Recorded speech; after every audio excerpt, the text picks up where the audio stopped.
Hello everyone and welcome to Brewed in Barnsley with your host me, Matt McGlone. Each episode I'll be joined by a well-known Barnsley personality to discuss how living here has shaped their lives.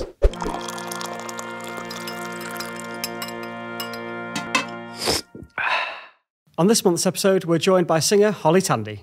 Hi Holly. Hi, how are you? I'm good, thank you. How are you? Good, yes, I'm very good, thanks. I'm very warm. It's quite warm out today, isn't it? Yeah. This room is in particular roasting. Yeah, it is. We can't have the windows open, you'll get If we close our eyes, we'll just imagine we're in Vendôme or something. Yeah. Why not? Yeah. It is a bit like that, isn't it? Yeah. We've got loads of work going on outside as well. We're in the DMC and there's loads of transformation in Barnsley Town Centre going off at the minute, as you know, and loads of it's going on. So if you open that window, we'll hear drilling constantly. So we don't want...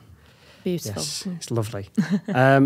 Welcome to the podcast. Thank you. The first thing I tend to ask is, based on this teapot on the table, do you like tea? Absolutely. Every morning I have a cup of tea and it's got to be a Yorkshire tea. Well, I'm not fussy about whether it's, the gold type or I think there's a blue tea bag or whatever. I just like the original. Get me a Yorkshire cup of tea. I think it's, as Gemma Collins would say, it's like giving someone a grand. It's a very loving gesture to make someone a cup of tea. And I think a Yorkshire tea in particular. Is it milk, one sugar? How do you... I used to. So my mum and dad always used to put in like the capful of the milk carton of milk. Yeah. So a tiny bit. And my mum always liked it like not stewed, just like very weak and no sugar. So that's how I had tea growing up. Right. But now I have quite a bit of milk and I brew the tea and it's all in the brewing. It's all in the process. And in a then teapot in the cup? Not a teapot, no, just old fashioned builder's tea. Yeah. So you've learned how to have tea properly over Absolutely, yeah. It's evolved. It's been a journey. But yeah, every morning I have my cup of tea. It sorts me out, no matter what. Fantastic. So yeah. So you do. You love a good cup of tea. We're here to talk about Barnsley, but also about your career as well, because many people will probably recognise you from the X Factor. Quite a while ago now, wasn't it? That was... Well, I say 7 years, and I probably was saying that last year, so maybe it's 8 now. It was in 2017, and my math isn't so good. Is that 7?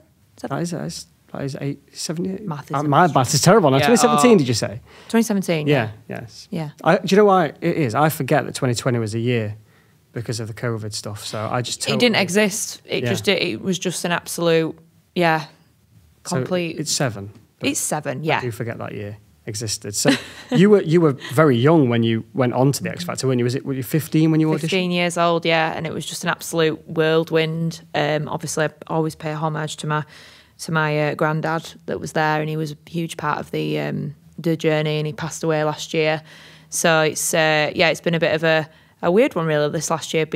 Lots of things happening in my career and life, and not being able to tell him, but it's. It's so nice having that footage to watch back on. And we actually played some of the clip at his funeral. Oh, right. Which was really special. Yeah. And he was always someone that was very passionate about Barnsley, even though he was a Wakey lad from Wakefield. He loved the town. And obviously my mum and dad moved here when they had my sister, which was 26 years ago, 27 years ago, 26. You do math again. Yeah, we'll stop on the math. But yeah, so my mum and dad have lived here a long time too. Yeah. And it's a very... very close place to my heart. So did your granddad inspire them to move here as well? Was it kind of his advocacy for the house prices were cheaper? I'm sure. The story is that they looked at 2 estates and they were exactly the same builder, and the ones in Wakefield were a lot more expensive than the one in Barnsley back, nearly 30 years ago. I'm not sure if that would be the case now or like with the house prices, but yeah, that's the reason why they picked the house that they did in Barnsley. And I'm from Darton. Mm-hmm. Which I always say it's more Mapplewell than it is Darton, because it's kind of like in the middle. And it's kind of a bit of a sought after area now, really. People seem to like that village life, and I live really close to town, so I moved out a couple of years ago with my now fiance. Oh yes. And yeah, I love being in the town centre and being a walk away from everything that's going on. There's always something going on. That's the thing I've noticed. I think, especially since COVID, is that we always seem to really be kind of putting on events, and Definitely. We're a very proud town. And it's all very family oriented, which I love. It makes me excited for when I have a family and I can kind of, show off my hometown to them. Yeah. Well, even today we're recording this at the start of August, and today Callum Simpson's down in the square doing a bit of a boxing sparring session ahead of his fight. Madness down there. There's the TP in the square as well. It's just a lovely atmosphere, isn't it? It really is. Yeah, it's a special place. It always will be to me anyway. And I think anyone that puts a bad name on it, I'm always like, no, it's lovely. Shut up. And it's like anywhere. I always say this. There's always bad places. There's good places. There's upmarket. There's downmarket. But I think the main thing about Barnsley is that is the people. You know, and that's always been something I'm very proud of. Is to be from a hometown where the people are just so lovely. Yeah. You walk down the street and you can say hey up to anybody. And they'll more than likely reply. And it's just, I think especially coming from that kind of background where my singing has taken me down to London at times. You know, not all Southerners are like this, but there's definitely that kind of social interaction. Shying away when you're like, hey, up, you're right. I remember opening the door for someone and I'm not saying thank you. And I said, like, you're welcome. And I thought, like, how rude. But up here, you don't get that. It's, cheers, love, thank you. And then they want to talk to you and then you can't get away. And it's like, if anything, it's too much sometimes. But it's just such a warm, friendly place. And it's one of my favourite things about Barnsley is that you can just chat away to folk. Definitely, and, you know, the world, that's something I love. I'm a proper chatter, as you've seen so far. As we were discussing before as well, I'm not actually from Barnsley, but yes, I do love the town. And I remember when I came here to work, and I was sat on a bench in the Gloucester Square just eating my lunch, and a woman was there next to me and just started chatting to me for about half an hour, and I thought, what is this place? I couldn't get away. And you're not that far from here, really. No. So that must have been a shock. Very welcoming, like you've said. And I think, and it's nice that you're really enjoying the town now as well. And do you think how much has it changed in your life here in Barnsley? A lot. I mean, I remember the years of going up to the town centre and there just being a top shop, and that was like your own real like fashion place. Now we've got a JD, we've got a River Island, we've even got a Flannels, which was the biggest shock in the world. I used to work at Flannels for a little bit through COVID. And I don't get the whole idea of buying a £400 t-shirt, but that's, you know, each to their own. Can't afford a pair of socks in there, to be honest. But no, me neither. There's just so much for everyone. And even like the food now, you can go on a really decent day out. And that was the issue, I think, with Barnsley a few years ago. It needed some money spending on it. It needed that love. It was an older town. It's always had the fundamental kind of, you know, buildings that are really beautiful, like the town hall, which is stunning. I've just walked past and there's a wedding out there happening. So there's always something going on. But there was always that kind of, you either went on a night out in Barnsley or you maybe went for breakfast somewhere local.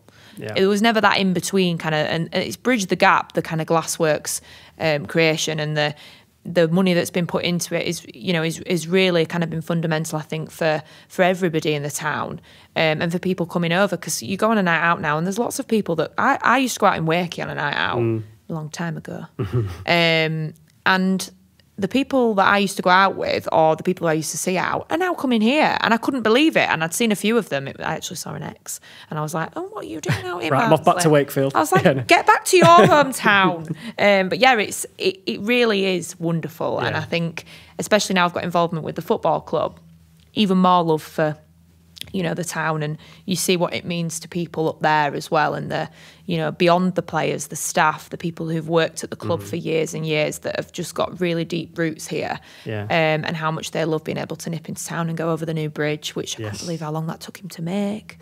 It's well worth it though.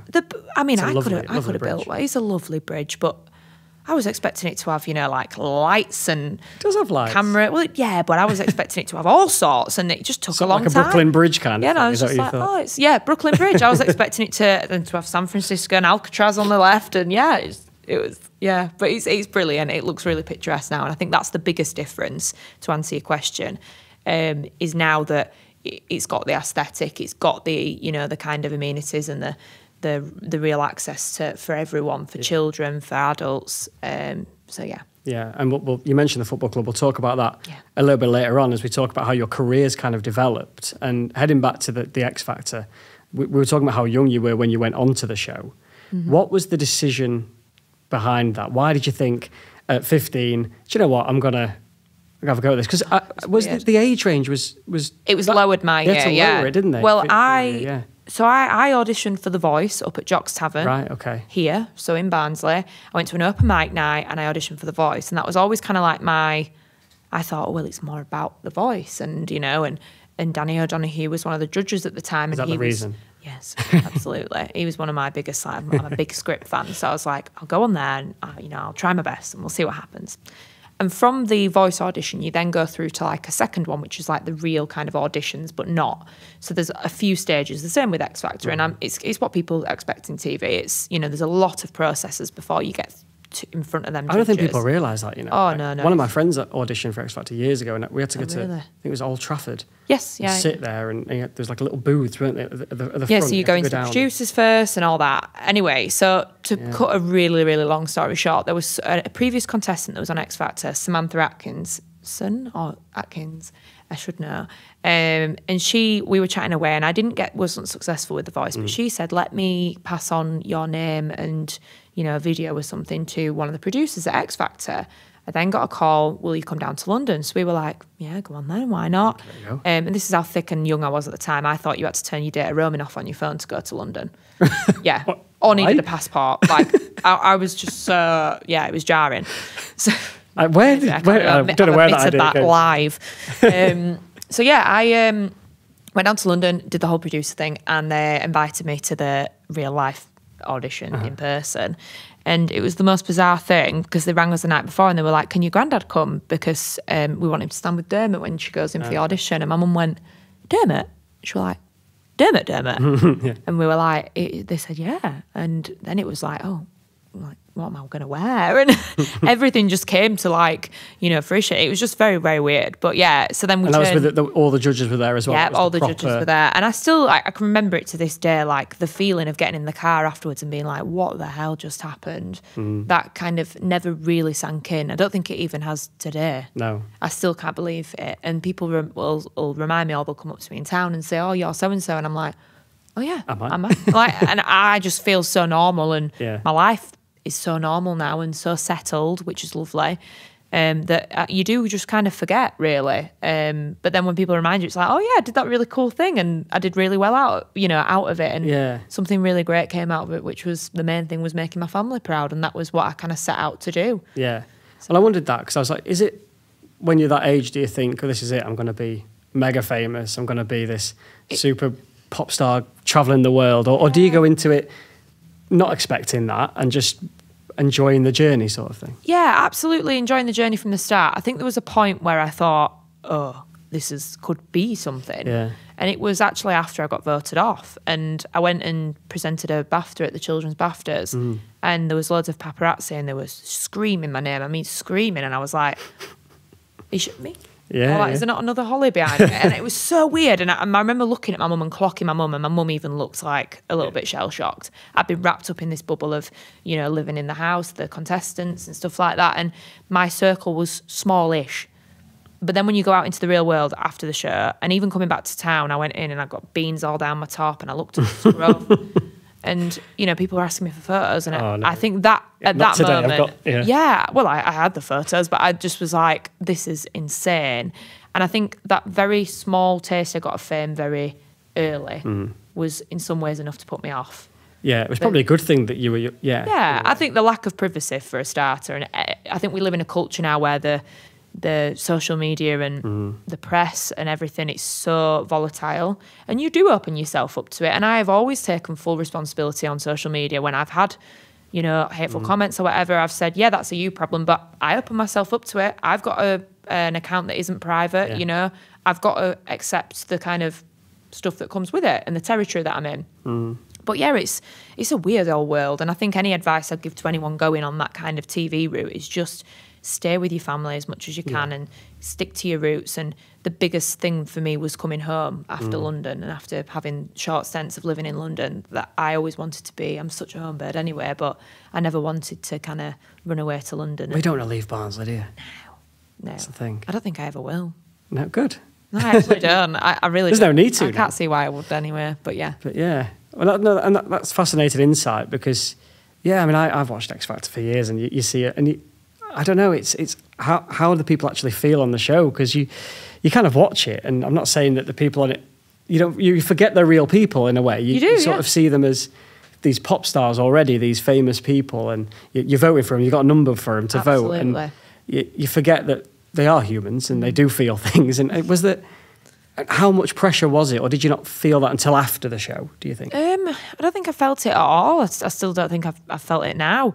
There was probably a pressure I put on myself because I'm a little bit of a perfectionist. I knew when I was going home because I didn't like my song, and there was kind of a time period where I thought... Did you argue with Sharon about that? No, absolutely not, actually. We got on really well. I was very fortunate that I had her as a judge. I got a good relationship with her. But I was just so tired that I didn't really care to fight back about it, and I just thought, maybe it is my time. And I think now I would have pushed and said, actually, I'm not sure about that. Yeah. And there was a few people trying to sway me other sides and producers and stuff saying, actually, you should do this song, or, and I just was so tired. I just kind of thought, I'll do whatever. Yeah. Just put me on the stage and I'll just If it works, it works. If it doesn't... and I actually went off Simon's advice the week before. He said that he hated the broken chandeliers and he hated the white suit, and I just thought, oh, God. So I thought, we'll do something completely different, and we'll do something a bit more, up-tempo. And Ariana Grande was thrown out there as like an idea of a song, and I just said, yeah, what about this song? And then they were like, yeah, I think we should do that. And then that was that. So you can blame Simon because you took his advice. It was so his fault. Home. Yeah. That makes sense. And he was like, this is your best performance. I'm thinking, no, it's not. I absolutely just screeched my way through that, but cool. So yeah. Was singing then always something you wanted to do as a career? Did you go to any sort of classes in Barnsley when you were growing up? I did. I went to Angel Voices, right. Which is, I believe, still in Darton, run by Debbie Angel and her husband, Adam. And that was, honestly, I've got a lot to owe to that. She does classical training, and that was kind of like my background was more that kind of training. Right, okay. But also like within that, I remember trying to sing Firework by Katy Perry, and she would always say to me like, you can sing that, you're fine. Like, and there was loads of things that we tried to do to get me to get that high note. Now I can sing it really effortlessly, but I never thought as little 10-year-old me that I could ever do that. So I started there when I was 10, and I actually got singing lessons because I played in the year 6 school show. I played the main part, and I was like, Mum, I need singing lessons. And I've always been really loved, but they always used to say, you'll be on stage, that kid will be on stage. But I love singing, and I said, we should get some singing lessons. And it came on a recommendation from a hairdresser, Liz.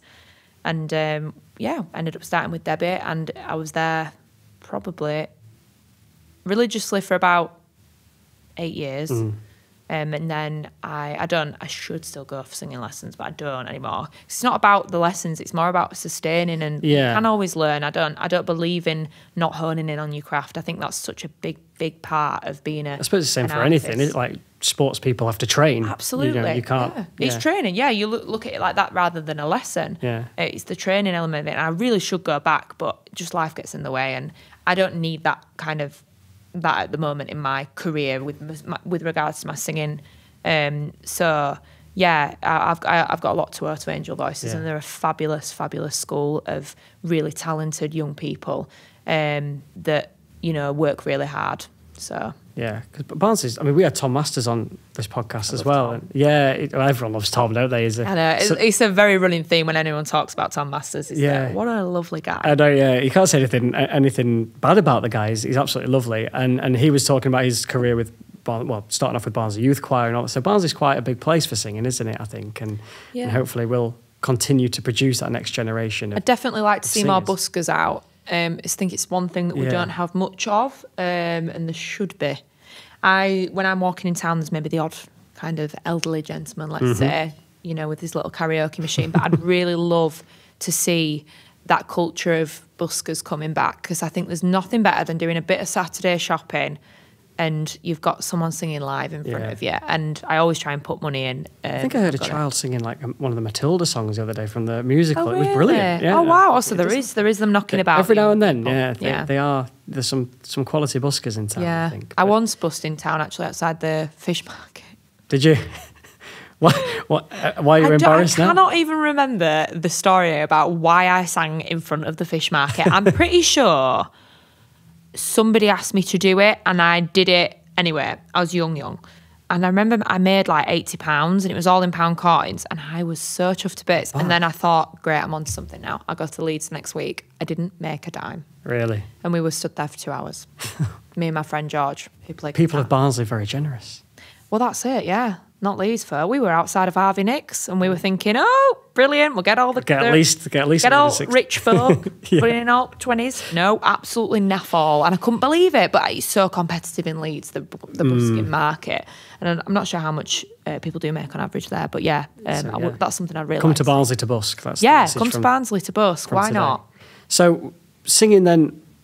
you are still singing, obviously, but it's not the only thing you're doing now, is it? You're kind of into sort of hosting and presenting, and you've got your Instagram channel. Tell us, what are you up to now, Holly? So, I mean, in short, singing will always be my first love, and it's always what I gravitate back to. And if you were to tell me tomorrow, what's your dream job, it would probably be that. Well, more than likely, yeah. I would love to do that for a living, and that to be the only thing I do.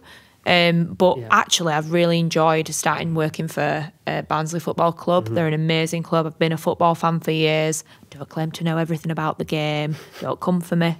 But yeah, I love working for the club, and I love the team and the staff behind it. There's some really great people there, like the likes of Julianne Key, who is, I think it's Key or Quay. I never know how to say her last name. So I'm you have to learn some people's last names here. I know, there's a few sorry, but she's an absolute legend. She's one of the board members, Yes. and I'm sure she's a minority owner. But yeah, she is absolutely fabulous, and she has been monumental in starting up the women's team, which is, why the hell not? Why haven't we done it before now? I don't. But it's good that they have now. It is good that they have, and seeing, like even just that last night they played a friendly, and I was covering the game from a media point of view, and seeing everyone there, and it reminds you of why, Barnsley is so great, because it's that community feel, and we're a mining town, and I think that's a big part of our roots, and especially the football club. It's got, it's 37, don't quote me on that, years of history. Yeah. So yeah, it just means so much to people, doesn't it? Absolutely, yeah. So in terms of what I'm up to now, that's taking up, quite a bit of time.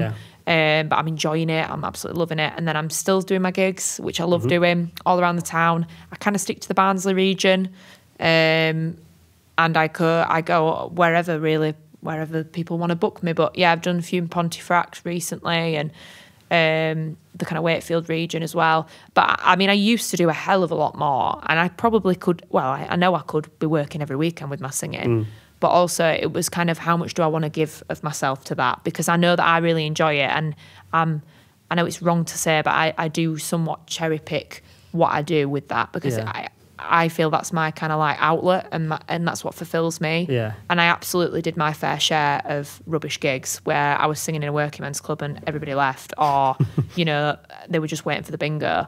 It's true. And I did that, and I felt like I've earned my kind of...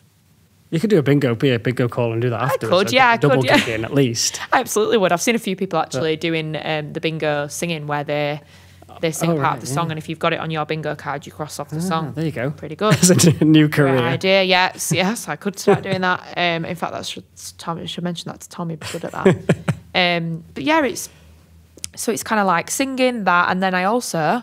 So a third job, just to chuck that. We've done well to get you on this podcast. I don't know where your time's coming from. I mean, either I'm super tired today, actually. But yeah, I work in the NHS. Right. And I'm a secretary, and I do that 2 days a week. I was full-time-ish last year, and I only ever got like a normal job per se because of COVID. And it was completely for financial reasons, because I couldn't work. Yeah, singing went out the window. Yeah, there was nothing. And before that, I was earning a good amount. I was working down in London. I was doing shows, and there was none of that. And I, very much being from a kind of working class family, it was like, right, pick yourself up. You've got to go get a job. I did all sorts. I worked in a shop. I was a carer. I've done some really bad ones, actually, some really horrible jobs. But I'm not afraid of getting my hands dirty, and it's. I think that's that kind of grafting mentality I was taught from being young. But yeah, I really like working for the NHS. I think I'm proud to be working for them. Definitely. It's not always easy. Certainly not the biggest paycheck that I get, but I think coming from a family that work in the NHS as well, it was something that was important to me. And I've just kept it up because it's been really good for my mental health and my kind of routine and structure through the week. Yeah.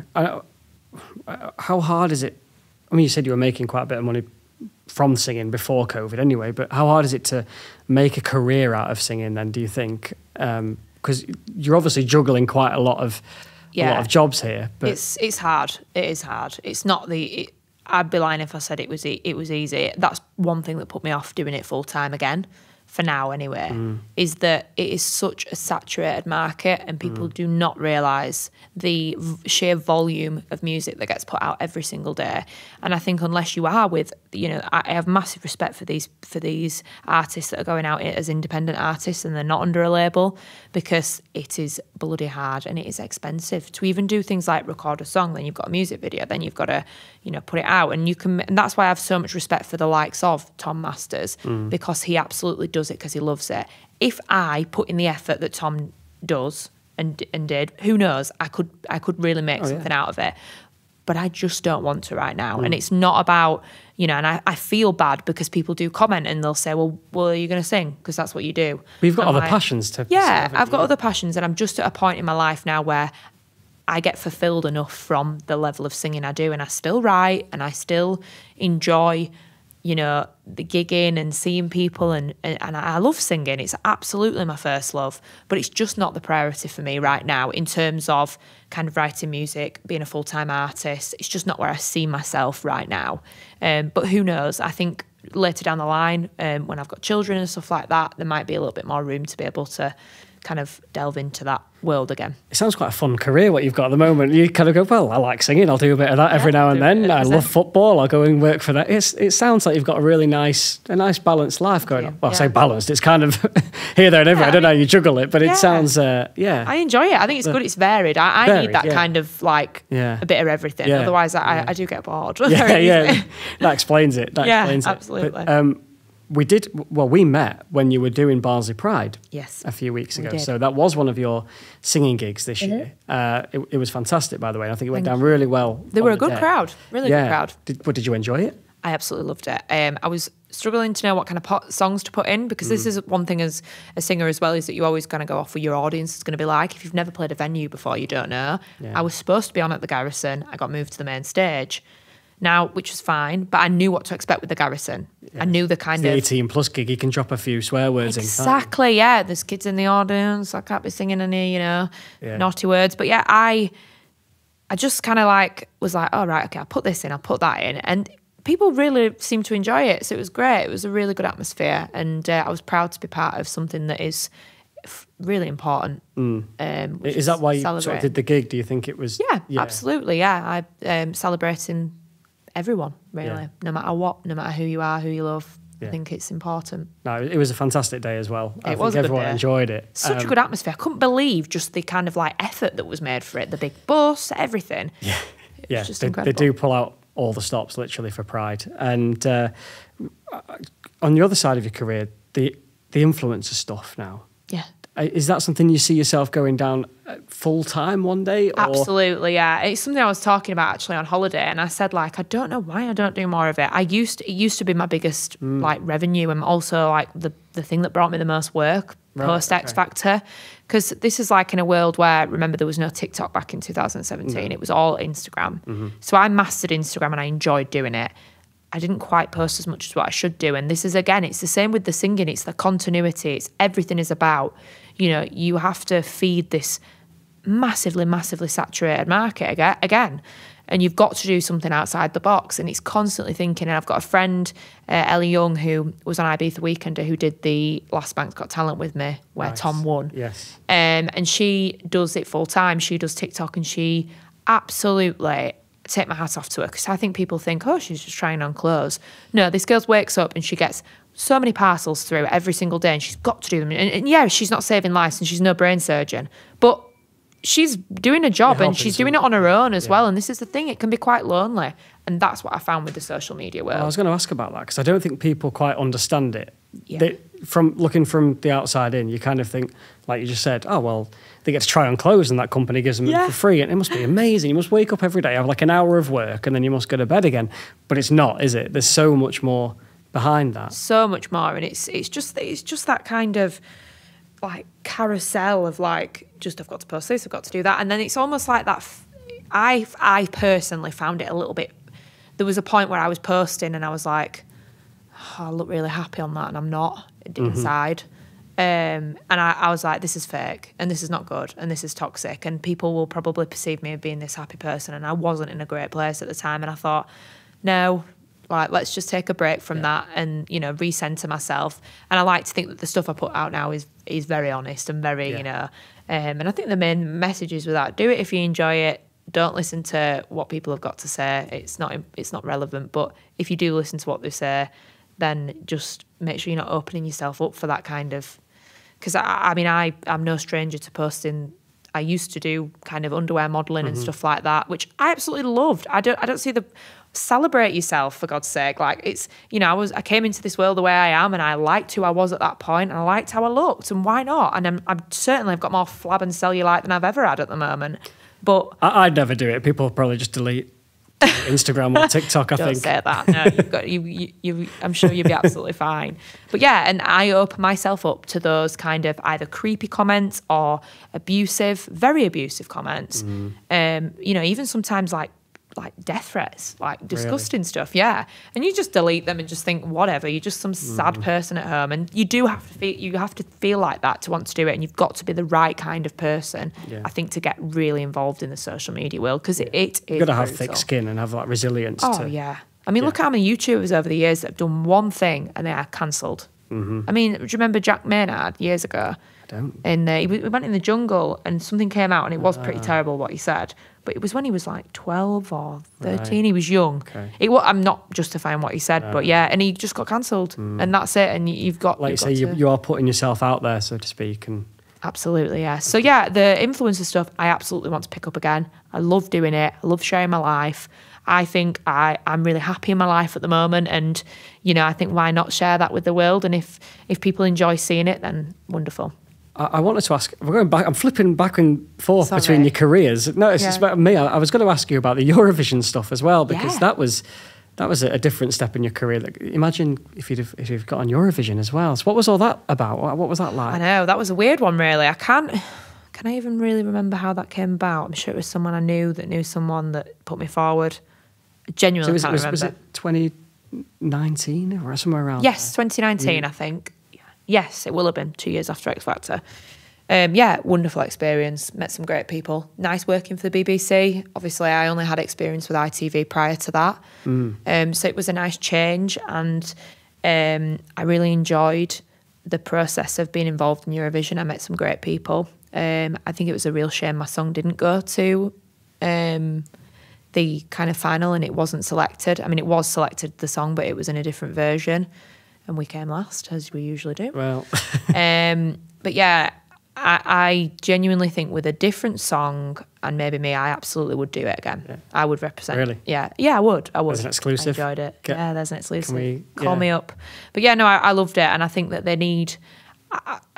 I didn't really like last year's entry, I'll be honest with you. Maybe a bit controversial saying. I can't remember what it was. It was Ollie Alexander. Oh, I do, yeah. No, he could have come up with a better song than that. We've got so many great British artists. I just don't know why we're not churning them out. I got it because it was so Eurovision. Yeah. Like, it was to the T Eurovision. But then it needs to be something different. I mean, why aren't we sending like the Sabrina Carpenter of the world out there? Or, you know, why aren't we having like a Little Mix reunion on Eurovision? Yeah. I'm sure that would go down a storm. I feel like it's one of those things that can make or break your career, though, isn't it? The Eurovision. You look at someone like Sam Ryder now, who's gone on to absolutely amazing, and that's a great example of it. He was an authentic artist that had a great song, and apparently such a lovely guy too. I've heard from people who've worked with him. Yeah, he was TikTok famous as well before, wasn't he? So and they absolutely hit the money on that. They knew that the market was TikTok, and it still is. It absolutely is ruling the world. This kind of TikTok world. I don't know if it's died down a little bit now in terms of the downloads and whatever, but yeah, they were on the money when they picked Sam Ryder, and he has done so well out of it, and rightly so, because it was a fabulous song, and I think he should have won, but never mind. Me too. One day. We keep dreaming. One day, yes. One day when you enter again, Holly, we might. I hope so. I don't know how you even enter. Like, I just got called up for it, so I don't know how it would even. We'll start some sort of hashtag online petition or Tandy for Eurovision 2026. Would it be now? Have we had it this year? Yeah, I've had it this year. Have we? Oh yeah, of course it was him. We just we just discussed that. Sorry, Ollie. So, Holly, what have you got coming up now over the next few months, year? How far ahead does this calendar of yours go? Oh, I'm not sure. I think provisionally it's carrying on with the football club, singing, and like in the short term, we've got Callum Simpson's fight this weekend. Obviously, by the time this comes out, we'll know the outcome. Hoping it's a good one. Yeah. But yeah, I know the town will get behind him. That'll be a great evening. And then, well, I guess I'm planning a wedding. Oh yes, of course. So yeah, Are you going to sing at your own wedding? I've thought about it. Yes, absolutely. All about save a bit of money. All about me. No, yeah, save a bit of money. Exactly. No, I don't know. Actually, maybe depends how drunk I get. Okay, yeah. So you're not going to be the singer, but you might get up on stage. For sure, yeah. So, but yeah, I think in the long term, it's there's a lot of exciting stuff to come. I don't know where I'll end up or what I'll end up doing. Hopefully, Eurovision, yes, and I will owe it all to you. But yeah, I've had an incredible career up to now, and I'm really excited for what's to come. And in terms of like personally, my personal life, everything's great, and I'm super happy. So, and you're staying around Barnsley, of course. Absolutely, I would. I honestly don't think. I think you'd have to drag me out of here screaming and kicking.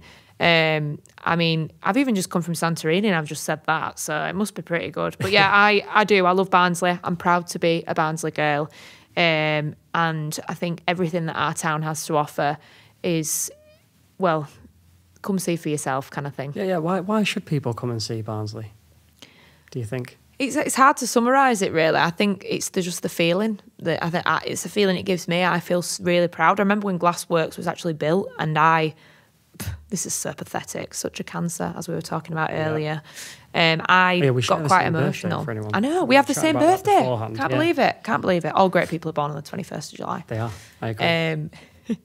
So yeah, I was walking in town when Glassworks first got built, and I actually got a little bit emotional, and I was like, I cannot wait to show my kids this, because we had none of this growing up, and it's just wonderful. And it's not just Glassworks, it's everything. I didn't even know this building that we're sat in here was this great. Yeah. There's so much, there's work here, there's a community here, there's a real, it's just a vibe. Barnsley's a vibe. And that's that. And that's that. Well, thank you for joining us, Holly. Really enjoyed it. Thank you for having me. Good luck with everything in the future. Thank you so much. Thank you.